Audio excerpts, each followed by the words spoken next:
peak of what should have been a scorching summer, an entire family was found frozen to death. A man slowly approached the bodies.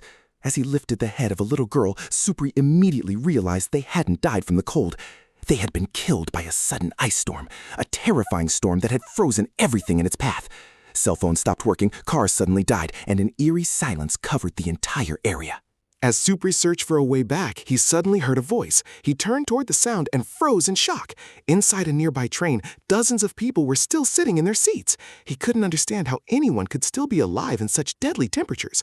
While he was still trying to make sense of it, a woman inside the train suddenly screamed for help. With no other choice, Supri climbed aboard the train. But the moment he stepped inside, what he saw shook him to his very core. Thick layers of ice covered every corner of the train.